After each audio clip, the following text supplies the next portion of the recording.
जैसे जैसे राजस्थान के अंता विधानसभा सीट पर उपचुनाव की तारीख नजदीक आ रही है, वैसे वैसे चुनावी सरगर्मियां चरम पर पहुंच चुकी हैं। इस सियासी जंग में भारतीय जनता पार्टी यानी बीजेपी की ओर से प्रदेश अध्यक्ष मदन राठौड़ की औपचारिक एंट्री भी हो चुकी है। राठौड़ ने हाड़ौती क्षेत्र में प्रवेश करते ही कांग्रेस और उसके प्रत्याशी पर तीखा हमला बोला और दावा किया कि अंता उपचुनाव में भाजपा की जीत तो तय है और वह भी भारी अंतर से। वहीं कोटा सर्किट हाउस में भाजपा पदाधिकारियों की बैठक के बाद मीडिया से बातचीत में मदन राठौड़ ने कांग्रेस प्रत्याशी पर गंभीर आरोप लगाए और कहा कि कांग्रेस ने जिस उम्मीदवार को मैदान में उतारा है उस पर कई आपराधिक मामले भी दर्ज हैं और वह फिलहाल जमानत पर बाहर है। इसके अलावा उनके खिलाफ भ्रष्टाचार और अवैध गतिविधियों की शिकायतें भी लगातार सामने आती रही हैं। यहां तक कि राठौड़ ने कहा कि ऐसे उम्मीदवार को टिकट देना कांग्रेस की नैतिकता पर गहरा प्रश्न चिन्ह है, जो दिखाता है कि पार्टी अब मूल्य और सिद्धांतों से पूरी तरह भटक चुकी है।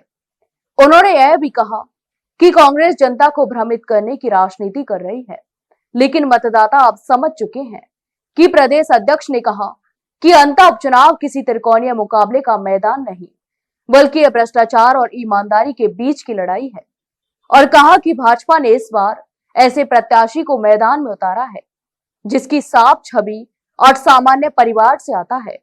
हम अपने प्रत्याशी के चरित्र और जनता की भावनाओं पर भरोसा कर रहे हैं। मुकाबला चाहे किसी से भी हो, जनता ईमानदारी को ही चुनेगी। यहां तक कि उन्होंने विश्वास जताया कि भाजपा उम्मीदवार भारी मतों से जीत हासिल करेगा और अंता की जनता एक बार फिर ईमानदार और विकासमुखी राजनीति को चुनेगी।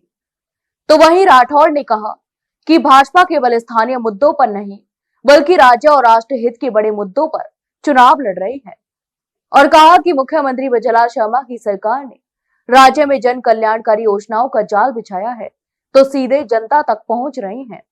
जनता भाजपा सरकार के कार्यों से संतुष्ट भी है और अंता उपचुनाव में भी अपना समर्थन जरूर देगी और कहा कि राठौड़ ने केंद्र और राज्य सरकार की योजनाएं, चाहे वह प्रधानमंत्री आवास योजना हो या फिर उज्ज्वला योजना या किसान सम्मान निधि या मुख्यमंत्री राजश्री योजना हो, उन्होंने आम लोगों के जीवन में बड़ा बदलाव लाया है। मदन राठौड़ के कोटा पहुंचने पर सर्किट हाउस में भाजपा पदाधिकारियों की एक महत्वपूर्ण बैठक भी आयोजित की गई।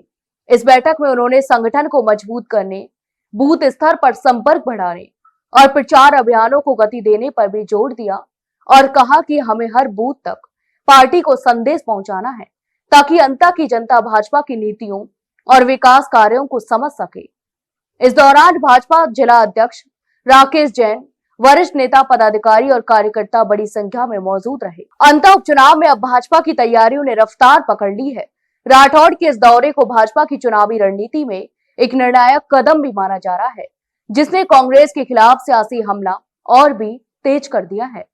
तो आपकी इस पूरे मामले पर क्या राय है, हमें कमेंट बॉक्स में कमेंट करके जरूर बताएं। वहीं वीडियो को लाइक और शेयर जरूर करें और हाँ, चैनल को सब्सक्राइब करना ना भूलें। फिलहाल के लिए इतना ही, जल्द मिलते हैं नई जानकारी के साथ। तब तक के लिए नमस्कार।